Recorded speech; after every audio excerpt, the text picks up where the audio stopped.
The government plays a very important role in all this. Any farmer that is interested in wanting to start a business or any other small business, there are different ministries that are tasked to help entrepreneurs to do this.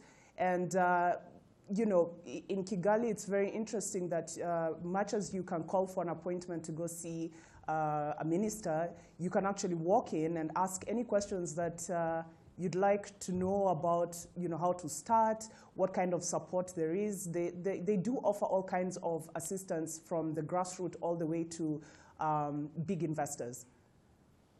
Right. Now, if we're to look at this at an aggregate level, what would be the next step? Because you're kind of looking at bridging the two, but yes, if the market is there outside or abroad, is enough actually being done to make sure that Rwandan products are showcased away from just Rwanda, but looking at a global piece here?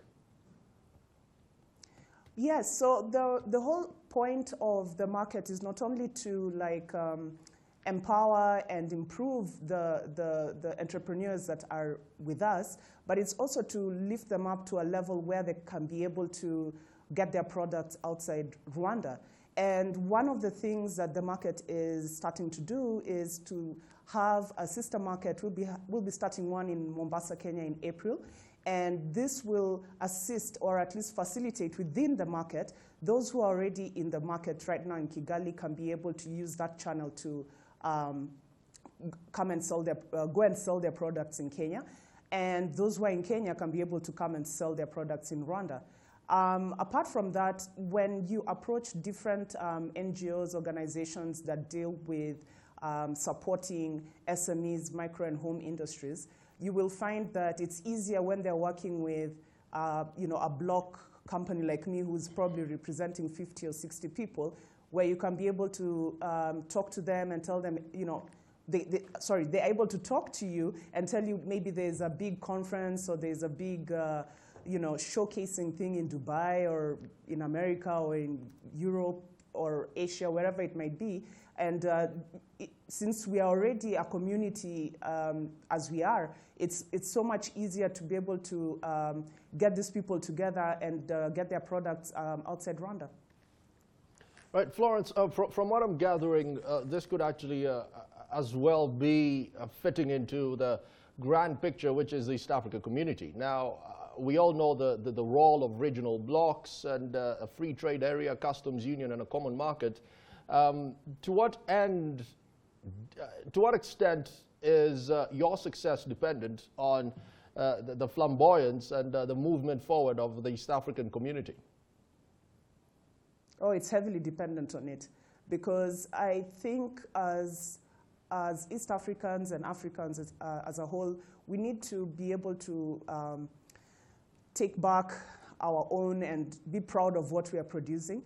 And it starts with us. And of course, our leaders need to be able to be in that position where they're in agreement that it is very important we promote what is made in Africa, be it Rwanda, Kenya, Uganda, wherever it may be. But we need to be standing firm, being proud about using our local resources and talents to, you know, to push that agenda forward. So of course, if there are any stumbling blocks or agreements are not being signed on time, or you know, things are not being able to be discussed exhaustively, and that will definitely cause a problem for people like us, because it will become very difficult to be able to get products across the border, or it becomes very expensive, which of course that means the product is just sitting in the country. How else are we going to grow if we can't be able to expand our reach and get outside the borders?